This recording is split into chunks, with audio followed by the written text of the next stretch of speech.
Hello friends, bye Bodo Info official YouTube channel Asa खालामो गासैबो नोंथांमोना मोजां दङ दा बिग आपडेट सफैदों बेनो जाबाय राङारि अनसुंथाइ one time नोंथांमोना मोनगोन फाइनान्शियल एसिस्टेंस बेनो जाबाय 1-2-3 लाख स नोंथांमोना 1-2-3 लाखसिम मोनगोन आरो बेखौ सोर बायदि मोनगोन आरो लोगोसे माब्ला एप्रुभ खालामखो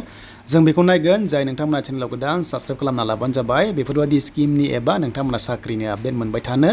बेनो जाबाय बड' जब इनफो इउटुब चेनेलाव स लोगोफोर साबस्क्राइब खालामना लानो हागोन आरो हानायसेबां शेयार खालाम जाहाथे बयबो मिथिनानै बे रांखौहाय मोननो हायो बेनो जाबाय आशा आरो सुपारभाइजारफ्रा बेखौ मोनगोन दा बोरै मोनगोन सोरबायदि मोनगोन माखासे क्राइटेरिया दङ जों बेखौ दानिया नायनोसै दा बेनो जाबाय आसाम केबिनेटआव बेखौहाय पास खालामबाय एप्रुभ खालामबाय जे माखासे डिसिसन्स लादों जे बेयाव जायनोखि नोंथांमोना मिथिखागौ जे ससियेल सेक्टर मावग्राया बा ससियलिस्ट खामानि मावग्रा एक्टिभिटिस मावग्रा हेल्थ सेक्टरनिफ्राय बेनो जाबाय सुपारभाइजार आरो आशा स बिथांमोननि थाखाय मोनसे बिग आपडेट सफैदों जाय नोंथांमोना आशा दङ बेनिफ्राय आशा सुपारभाइजार दङ भिडिअखौ नायबानो जाबाय आरो हानायसेबां शेयार खालाम जाहाथे बयबो मिथियो स बेनो जाबाय नोंथांमोननि माखासे आशा एबा सुपारभाइजारफ्रा नोंथांमोना 60 इयार्सआवहाय रिटायारमेन्ट जागोन अके बेखौहाय फिक्स खालामबाय 60 इयार्सनि बाराबा नोंथांमोना बेखौ मावनो मोननाय नंला आरो नोंथांमोना जेब्ला रिटायारमेन्ट जागोन अब्ला मोजां आपडेट दङ 60 इयार्सआव जुदि नोंथांमोना 60 बोसोराव रिटायार लायोब्ला स नोंथांमोना जेरै गभर्नमेन्ट साख्रियाव 60 इयार्ससिम मावनो मोनो थिग आशाफ्राबो सुपारभाइजारफ्राबो बेबादि सिस्टेमाव लानाय जाबाय एन्ड बेनिफ्राय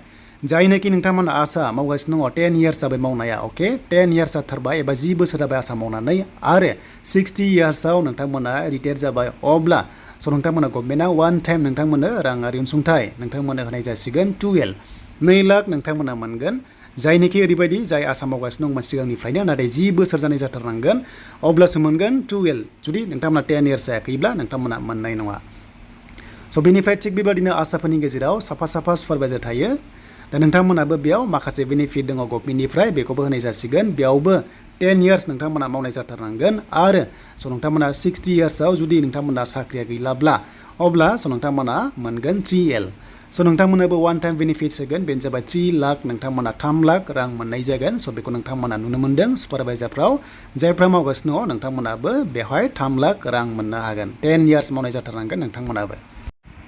स बिनिफ्राय 1 लाखनि मोनसे ओरैबायदि बेनिफिट्स दङ जायनोखि आशा एबा सुपारभाइजार मावगासिनो दङमोन नाथाय 60 इयार्स जायनि सिगांनि रिजाइन होबाय स नोंथांमोना माबायदि मोनगोन बेनो जाबाय 10 इयार्स मावनांगोन नोंथांमोनाबो 10 इयार्स मावनांगोन बाथ्राया जाबाय 10 इयार्स मावनाय जानांगोन 1 लाख मोनगोन नाथाय 60 इयार्ससिम मावालासिनो जुदि 10 इयार्स मावना जुदि रिजाइन होबाय अब्लाबो नोंथांमोना मोनगोन 1 लाख स नोंथांमोना 1 लाख मोनगोन एन्ड जुदि आशा एबा सुपारभाइजारफ्रा जुदि माबाफोर जाहोनाव जिउ गोमायोब्ला स नोंथांमोननि न'खरावबो माखासे राङारि अनसुंथाइ होनानै क्राइटेरियानि गेजेरजों होगोन होनना बुंदों दा जायखिजाया 10 इयार्स मावनाय जाथारनांगोन बेयाव नोंथांमोना अब्लासो बेफोरबायदि बेनिफिट्सखौहाय मोननो हागोन स बेनोमोन नोंथांमोना भिडिअखौ शेयार खालामदो जाहाथे जायफ्रा आशाफोर दङ स बिथांमोना मिथिनाय बायदि